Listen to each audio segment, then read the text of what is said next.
Good afternoon, everybody. Uneducated economist here. Where the hell are the dice? Oh, there they are. Lost the dice.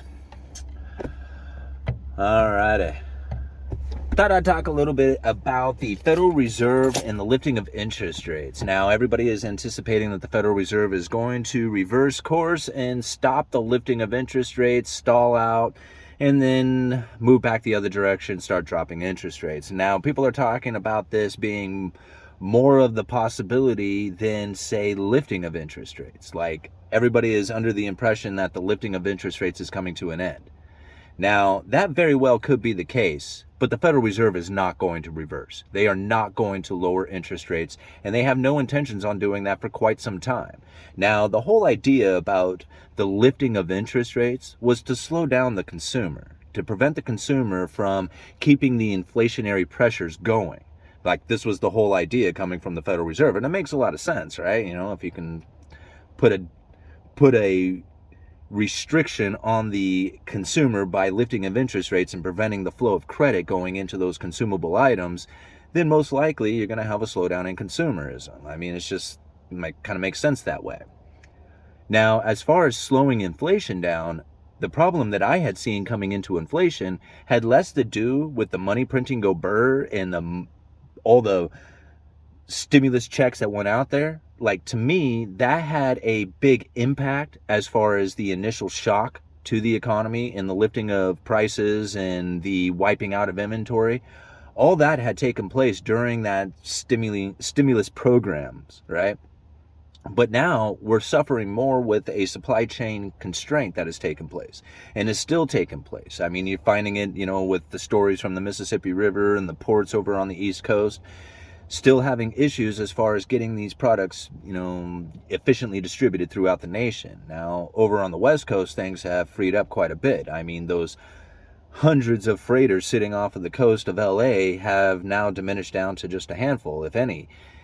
The flow of goods going through those ports has become a lot more efficient. In fact, there's less stuff coming from China now, so the impact from, say, imported goods has diminished quite a bit, especially over on the West Coast.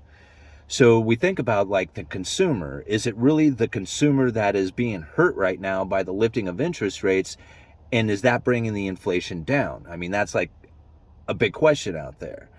To me, I don't feel that it is. What I think is that the inflationary pressures that we are experiencing today had come from the supply chain breakdown and the lifting of wages. That, to me, has been a bigger, lasting impact to the inflationary pressures. Companies and businesses out there have been pushed to try and get people by lifting of wages. Like, that has been the big push over the last year.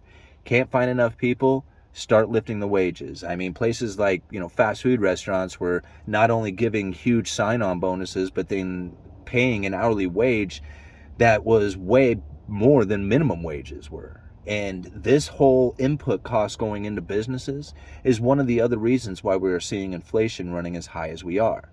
Now, to me, that is where the Fed is now targeting. They want to hit those employees. They want to slow down the wage growth that has taken place here in the United States. And the only way to really do that is by causing unemployment to rise. So that's really what we need to look for if you are going to see the Federal Reserve reverse course on the Fed funds rate. It's not going to come from anywhere else but the rising of unemployment. And until we see that, the Federal Reserve is not going to reverse course on their Fed funds, right? They are going to keep it elevated for a significant amount of time.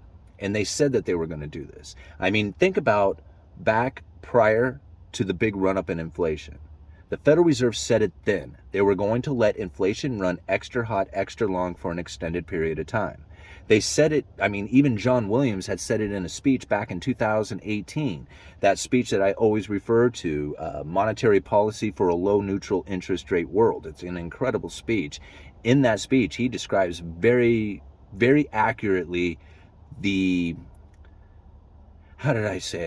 predictions of what the economy needed that occurred during the pandemic. Did I say all that right? So basically, in that speech, he was saying we need a handful of things to occur in order for this economy to continue on, and those things occurred during the pandemic. I mean, it's pretty telling speech for the most part. Now, in that speech, he said that they needed to let inflation run extra hot, extra long for an extended period of time to make up for the fact that inflation had run under the 2% target for pretty much the last 10 years. I mean, pretty much since the quantitative easing programs, the Fed failed to achieve the 2% target that they were looking for, at least on a consistent basis. For the most part, it ran under that 2% target. So now what they are doing is they're going to make up for lost time by getting an average inflation rate, not the target, but an average over time. The Federal Reserve used to shoot for a target. If the inflation rate was above 2%, they would adjust the interest rates to try and bring the inflation down to 2%. If it was running under, again, they would adjust the interest rates to try and bring the inflation up to the 2% target. Now, they're going for a 2% target over time, over the long run average, which means that they are going to let interest rates run low, extra long for an extended period of time to make up for the fact that the inflation rate had been so low for so long. Now that inflation is run up, way up over their 2% target, now they're going to let inflation run extra hot, extra long for an extended period of time to make up for the fact that they had inflation running so low.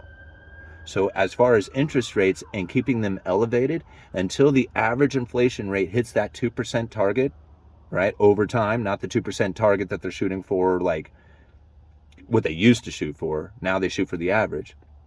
Until they get that, they're not going to adjust the rates. And the average inflation rate is not going to hit the 2% until unemployment rises and people start losing their jobs and start cutting back on their spending and taking lower wage jobs. Once that starts to occur, then you'll start seeing the inflation numbers come down to the 2% average inflation that the Federal Reserve is looking for, and then you'll see them adjust their monetary policies.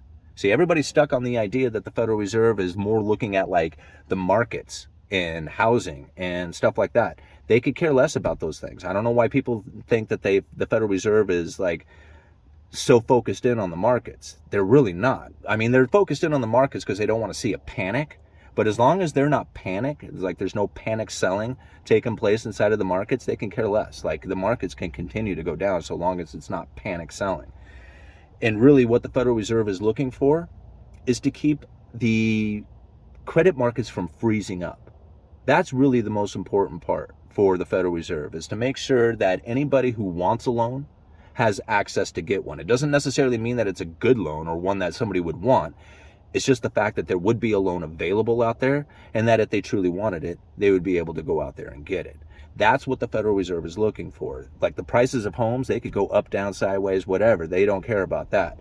What they care about is if somebody wants to take out a mortgage for a house, that there would be available mortgages out there. Again, whether or not it's a good mortgage or one that somebody would be willing to sign, that's a whole other question behind it. The point is that the Fed doesn't want it to freeze up. And that's the most important part to them. Not whether or not the markets are succeeding or failing or anything like that. So long as it's not a panic, the Fed can care less. At least that's in my opinion. That's what I say. Uneducated economist. You guys let me know.